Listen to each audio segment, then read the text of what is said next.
Olá, voltamos aqui com o nosso Direito e Justiça e nessa semana estamos com o nosso convidado especial, Dr. Horácio Montesquieu, que vai falar para nós sobre o negócio jurídico processual. Além disso, temos também o nosso comentarista de notícias, o Ney Daniel, que trará informações da semana para que você fique atualizadíssimo em relação às novidades. Além disso, teremos ainda a nossa correspondente internacional, Gorete Stravini, que trará também algumas notícias lá do nosso país irmão, Portugal, da terrinha. Vamos lá, mas depois dos nossos comerciais.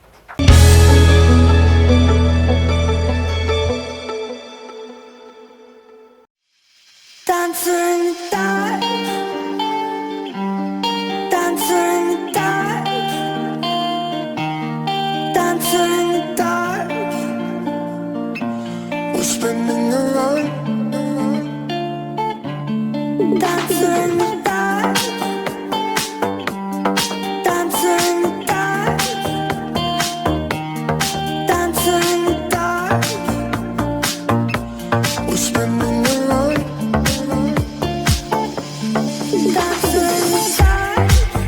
You saw me back and I fell up, let's all be shy. I know that you feel like me too, don't be afraid. Give me your love, baby, give me your hand now, yeah. I just want to walk with you anywhere. I feel like I'm not away. I wish you could take me away, but now that we're having a day. Give me love, I wish you could take me away, but now that we're having a day. Give me love, give me love.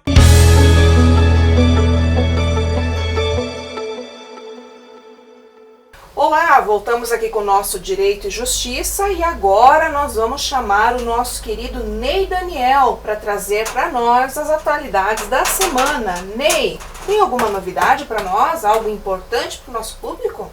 O órgão especial do Tribunal de Justiça do Estado do Paraná rejeitou os embargos de declaração interposto pelo governo do Estado para questionar a retroatividade do pagamento da database do ano de 2016. Com a decisão, foi confirmado pelo Tribunal de Justiça que o Executivo deve pagar o retroativo àquele ano o percentual de 8,37% nos vencimentos dos servidores públicos estaduais.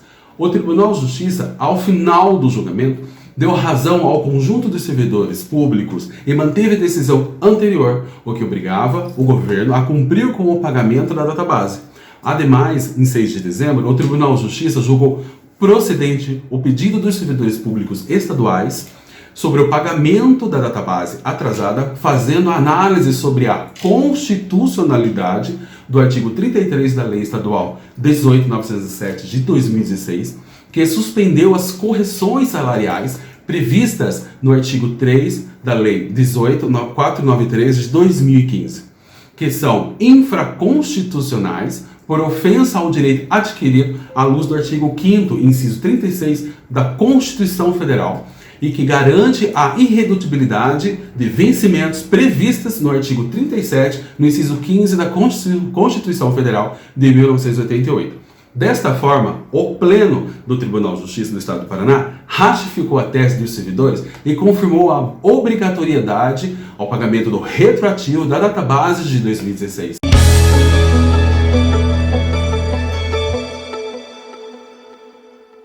E agora nós vamos chamar lá de Portugal a nossa jornalista e correspondente Gorete Stravini. Gorete, o que você nos conta hoje? Alguma novidade aí da terrinha? Olá, doutora Débora, tudo bem? Hoje eu estou aqui diretamente do consulado, é isso mesmo, o consulado do Brasil em Portugal. E claro, eu vim aqui na porta do consulado para responder para vocês algumas perguntas. Eu quero imigrar, quero ir morar na Europa, quero ir morar em Portugal. Qual a maneira legal de eu me mudar para um outro país? Você pode se legalizar começando pelo CEF, o Departamento de Imigração de Estrangeiros. Depois, em seguida, tirando aí o seu NIF. O CEF é onde você vai se manifestar com o interesse de residir e morar no país. Depois que você deu a entrada no CEF, fez todas as suas documentações, enfim, se manifestou, você já tem ali o seu pedido de ficar legalizado aqui na Europa. Aí você vai dar entrada, como eu disse no início, no seu NIF, que é o nosso CPF aqui do Brasil. Aí depois vem o NIS, que é o seguro de previdência social, enfim, outras documentações quais são necessárias para garantir a sua estadia, a sua moradia, enfim, seja como turista, como estudante no país. Pessoal, e depois que você deu a entrada no CEF, no NIF, no NIS, que tá tudo pronto, você tá aí com o seu título de residência permanente, você vem até o consulado do Brasil e dá entrada num documento que chama Direito de Legalização, que você passa a ter os mesmos direitos que os portugueses têm, em desconto em escola, universidades, em médicos, em tudo. Então, o processo é simples, mas precisa ser feito com advogados e assessores jurídicos, caso você não tenha tempo ou tenha medo de fazer todo esse planejamento qual compartilhei aqui com vocês. Então a nossa dica dessa semana no programa Direito e Justiça é: vem para a Europa, vem para Portugal, se legalize. Não é difícil, começa pelo começo, que é começando a sua manifestação pelo CEF aqui em Portugal. Olha só, esse pessoal que está aqui, eu vou virar minha câmera para vocês darem uma olhada. Você tá vendo que tem um pessoal na calçada, aqui é o consulado do Brasil, e eles estão aguardando justamente para tirar essa documentação de direito de legalidade ou direito, né, legal, enfim, para que você possa ter todos os direitos. Fica muito próximo, fica no centro de Lisboa, perto daquele café maravilhoso brasileiro aqui na Baixa do Chiado, onde você consegue, além de vir fazer seus documentos, ainda fazer aquele passeio gostoso aqui no centro de Lisboa. Toda semana uma novidade diretamente aqui da Europa para vocês. Beijo!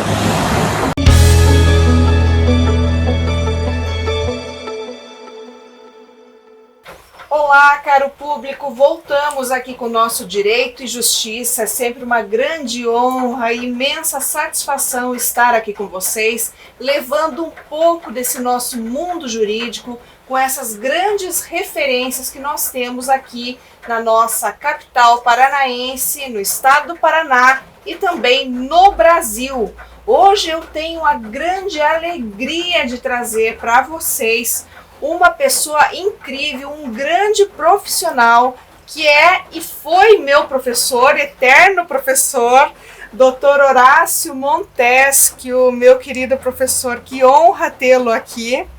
Uma satisfação imensa. A alegria é toda minha de estar aqui, podendo desfrutar da sua companhia, desfrutar desse momento especial de transmissão.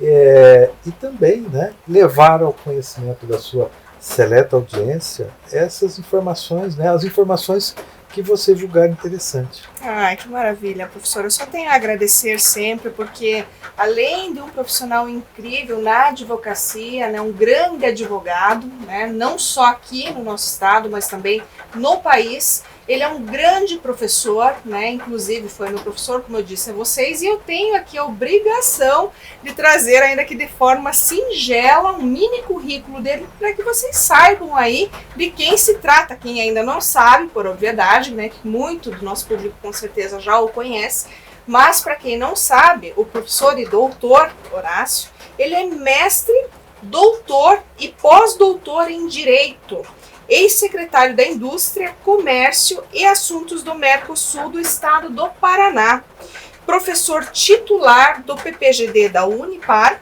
no estado do Paraná, e do CERS em Pernambuco, professor também do Unicuritiba, onde eu tive a grata satisfação de tê-lo então como meu nobre mestre, professor querido. Bom, eu tenho aqui, e se pudéssemos, passaríamos a noite inteira conversando, são tantos assuntos, né? Sempre vem à tona e a gente precisa esclarecer aqui o nosso querido público para que tenham essa dimensão, né, do que é o direito, né? Porque cotidianamente nós ouvimos falar de muitas temáticas, né? Direito do consumidor, direito previdenciário, direito do trabalho, mas muitas vezes nosso público ele não conhece assuntos que nós trazemos aqui. E um deles é hoje essa temática que você vai trazer para nós com tanta propriedade, que é inclusive um dos assuntos que você vem ministrando, né, nos cursos aí onde você, né, tem essa oportunidade de trabalhar, né, nas pós-graduações aí, estrito sensu. E nesse caso, então, é um negócio jurídico processual. Então, já começo te perguntando, o que é o negócio jurídico processual? Bom, primeiro que o processo, né, muitas vezes é deixado um tanto quanto de lado, porque as pessoas se preocupam muito mais com o direito material, com o direito do consumidor, com o direito civil, o direito penal, e muitos se esquecem da importância do processo. Como é esse trâmite processual? Né? Uma petição inicial, uma contestação. Então, esses eventos que ocorrem para com que o juiz possa julgar uma causa. Então, o negócio jurídico processual nada mais representa do que a concessão de acordos recíprocos entre as partes do processo e que vão buscar o quê? Eles têm por qual objetivo? Eles primam pelo objetivo de uma prestação jurisdicional, que esta sentença seja proferida dentro de padrões, dentro de um tempo que as partes podem eleger. Veja, há na doutrina um entendimento de que o Código de Processo Civil de 73 era o Código Civil, o Código de Processo Civil de 73 era um Código de Processo Civil onde havia a preponderância da condução pelo juiz, o Estado de jurisdição. Com o Código Processo Civil de 2015, há uma pequena mudança que passa a privilegiar a atuação das partes. O juiz permanece ali, o Estado de jurisdição permanece ali, mas as partes podem escolher alternativas para uma solução dessa demanda de uma forma muito mais rápida, muito mais célere. Então, em amplas considerações, o negócio jurídico processual se constitui nesse desafio e nessa possibilidade de colocar as partes mais próximas para com que elas possam cooperar e chegarmos a um desfecho do processo num menor espaço de tempo. Isso é muito interessante, né? Quando a gente para pensar, então, que as partes elas têm essa liberdade, né, de então assim poder proceder dentro de um processo, né, no qual, em regra, você costuma ver sendo ali o condutor o juiz. Eu tendo, melhor, né, falando como condutor, o juiz. Então você tem como conceber dentro dessa afirmativa que você fez aqui para nós, professor, que existe então essa liberdade das partes de poderem assim prosseguir dentro do processo. Exatamente. Mas já não é uma novidade na processualística brasileira. Havia no Código de 73 uma possibilidade das partes elegerem um foro, aonde seria discutido determinado assunto. Claro, dentro daquela regra que nós temos de competência relativa, as partes escolhiam aonde a demanda seria proposta. Com o Código de 2015, este leque é ampliado. Então nós temos uma oportunização para as partes de, inclusive, e essa é uma das grandes novidades do Código de Processo, de estabelecerem um calendário. Um calendário para com que os atos processuais sejam ali praticados e que o juiz venha a proferir essa sentença. Então, dentro dos contornos estabelecidos pela legislação, nós temos que, dentro de direitos disponíveis, ou seja, dentro daqueles direitos em que as partes possam transigir, o juiz, como um observador, para com que não haja qualquer tipo de prejuízo para uma das partes, ele vai chancelar esse calendário processual e o processo tramitará dentro daqueles contornos. Então, é muito importante que as pessoas conheçam essa possibilidade processual para com que tenhamos um processo mais célere, né, e uma prestação jurisdicional cada vez mais rápida. Entendi. Mas e nesse ponto, se nós pararmos para pensar que as partes elas têm então essa liberdade, né, de equacionar esse calendário, haveria por parte do Poder Judiciário uma efetiva aceitação desse negócio jurídico? Isso na prática funcionaria bem? Funcionaria, sem dúvida nenhuma. Né? E até isso ofertaria e oferta ao Poder Judiciário uma melhor programação dos seus atos. Então as partes estão ali disponíveis a, 2 pontos, entregar as informações que lhes são pleiteadas, as provas que são postuladas, e o Poder Judiciário recebe todo esse material e formula a sua decisão. Então, quando o legislador oferta às partes essa possibilidade, inclusive, né, com negócios jurídicos processuais atípicos, com outras possibilidades, dentro daquele escopo maior, qual seja, de que não haja uma transação sobre direitos indisponíveis. Havendo essa disponibilidade, há uma maior participação das partes. Esse é um dos objetivos preponderantes do nosso novo CPC, que já não é tão novo, né, com aquilo que convencionou-se a denominar de cooperação processual. Então, a cooperação vem, né, a se somar ao negócio jurídico processual sobre um ponto de vista de tornar o processo mais célere, tornar o processo mais acessível a todos. Entendi. Então, se a gente para pensar que as partes têm, então, em si, e podendo ajustar entre elas essas datas, esses marcos temporais dentro do processo, e se isso, de fato, está sendo bem aceito pelo Poder Judiciário, por que não adotar essa cultura que pode vir a trazer um resultado muito mais rápido, muito mais eficiente e até mesmo desburocratizar, né? Eu acho que é uma das palavras-chave aqui quando a gente pensa no negócio jurídico processual, né? Sem dúvida. E um aspecto que você ponderou muito bem diz respeito ao aspecto cultural.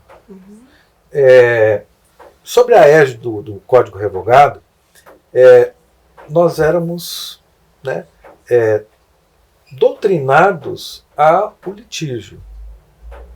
Então, havia uma necessidade de o advogado ser aquele advogado, né, que é combativo, que é, né, aguerrido. Isso deixou de existir? Não. Mas veja, hoje nós temos uma outra cultura processual de cooperação, de inversão do ônus da prova. Né? Então, há um espaço muito grande para que as partes no processo venham a compor. E o Poder Judiciário também necessita dessa ajuda. Porque o juiz prepondera no novo código a sua vontade de julgar o mérito. Pequenas questões, né, questões subsidiárias não vão atrapalhar ali o julgamento do mérito. Mas veja, então o juiz quer julgar o mérito e as partes demonstram esse interesse. Isso, né, é tudo aquilo que o cidadão necessita. Então, de uma forma bastante pontual, aquela ideia, nós temos que afastar aquela ideia de que o Poder Judiciário é difícil e é demorado.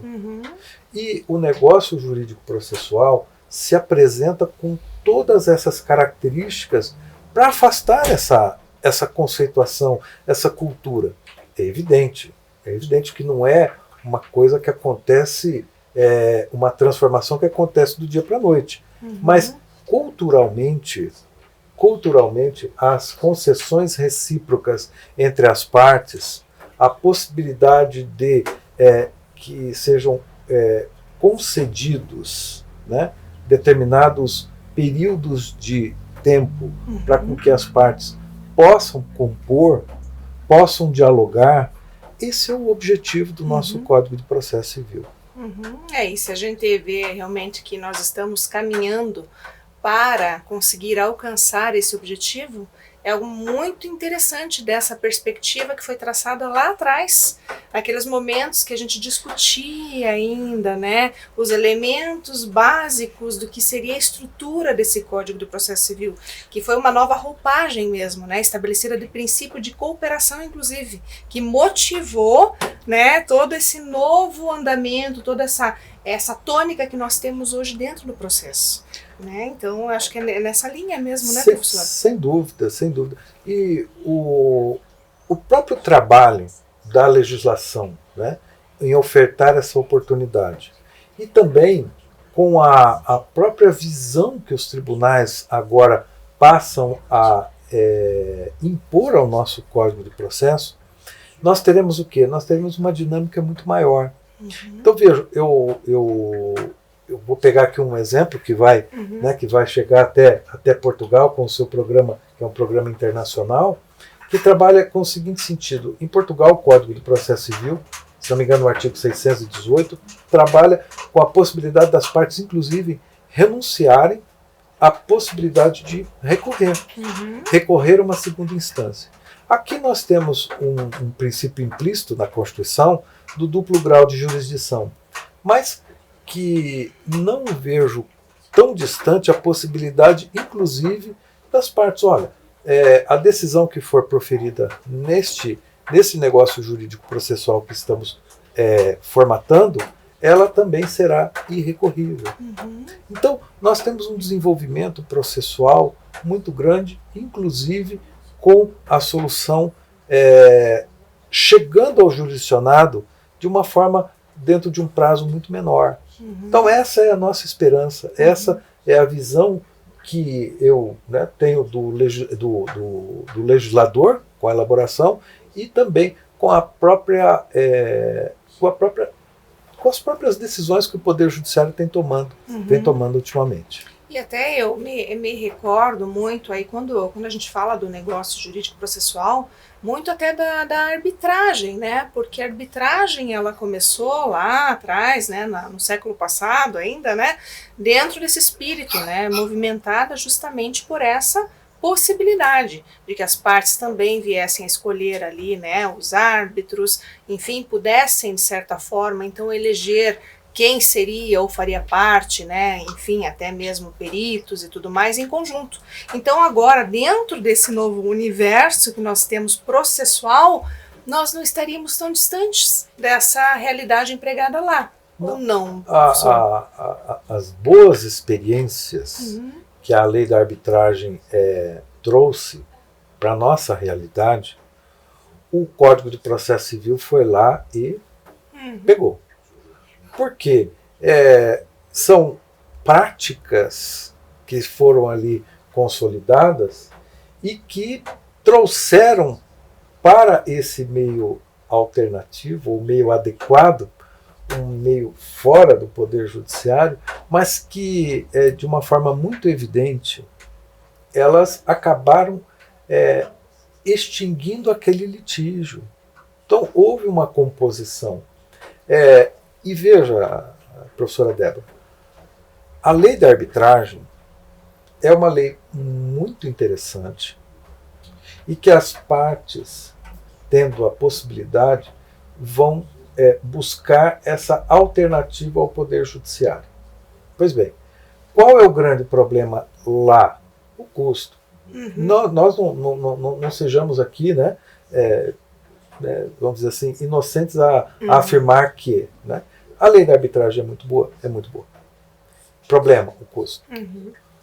O Poder Judiciário foi lá e se apropriou dessa calendarização, dessa possibilidade de, olha, nós vamos estabelecer que será feita uma perícia e vamos eleger aqui um perito em comum. Nós vamos dispensar aqui, né, os prazos, né, há uma negociação muito mais próxima.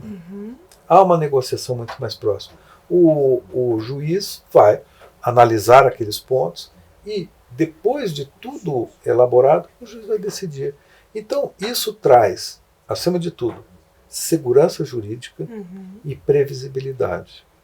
Exatamente, que é tudo que a gente busca, né, dentro dessas demandas judiciais que muitas vezes, né, e quem conhece o judiciário e como conhecemos sabe que podem se tornar longas demais, né? Justamente. Se de um lado nós temos a arbitragem que é cara, e aí de outro lado nós temos, ou tínhamos, né, um judiciário que demorava muito.